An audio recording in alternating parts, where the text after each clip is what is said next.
Jimmy Fallon. I mentioned this earlier. Jimmy Fallon is apparently a toxic boss. Wah, wah.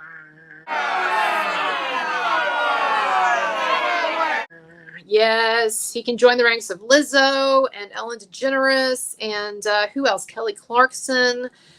She was another one. People don't think about this so much, but she's another one that a bunch of ex-employees came out and said, "Oh, it's so traumatic. It's so difficult being on her show."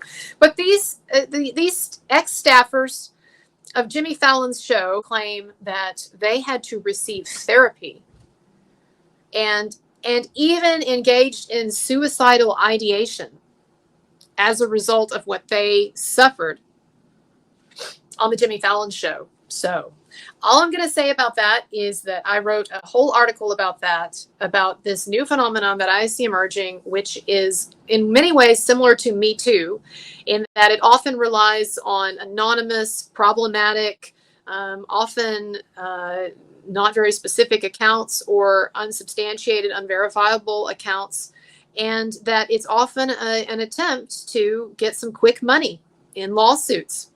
Or to get back at a boss. That, look, these bosses, they may have their problems, but we really need to unpack what is meant by toxic work environment.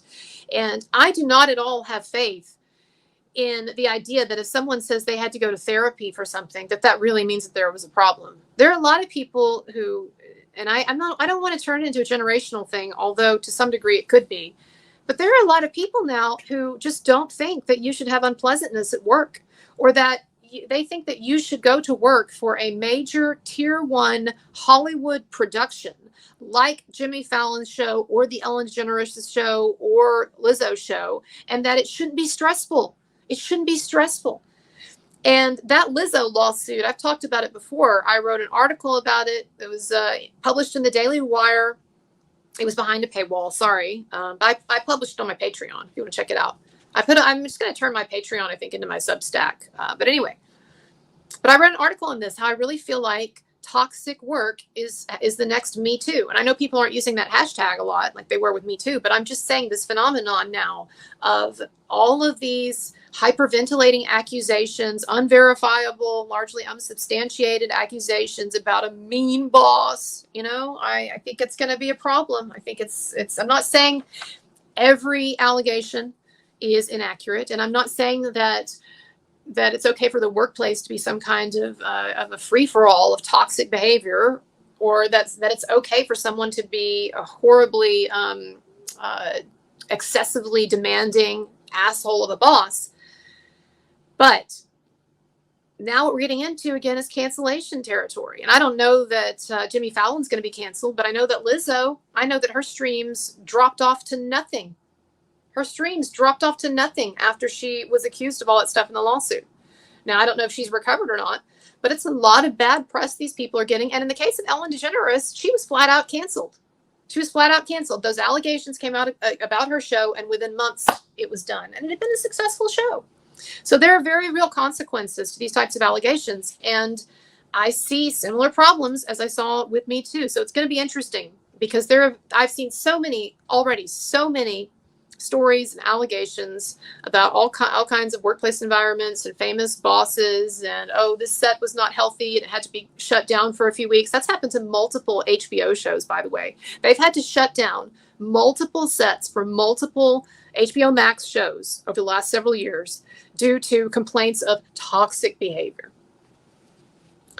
Maybe some of them are legit, I don't know, but again, I think there are people who think that you can go to work for the creme de la creme, these big stars, and just not have a stressful time of it. No, if you're at that level, it's going to be stressful. And I made a joke today on Instagram. I said that I too would be seeking therapy for my own toxic workplace experience because dealing with myself has been, frankly, more than I can handle. And I believe that I'm setting standards and goals that are too high for me to achieve. And I'm putting a lot of stress on me, and I'm forcing me to stay up late working on a lot of things. And so, and I think there may have been a few times when I even sexually harassed myself, but let's not talk about that. That's kind of inappropriate. So I will be going into therapy for what I've done to myself.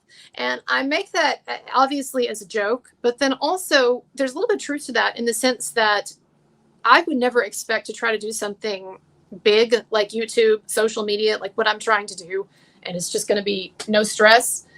All joking aside, mods comments aside, it doesn't bother me 99.9% of the time when trolls say all kinds of shit about me because I expect it. I'm like, yes, this is part of it. Okay.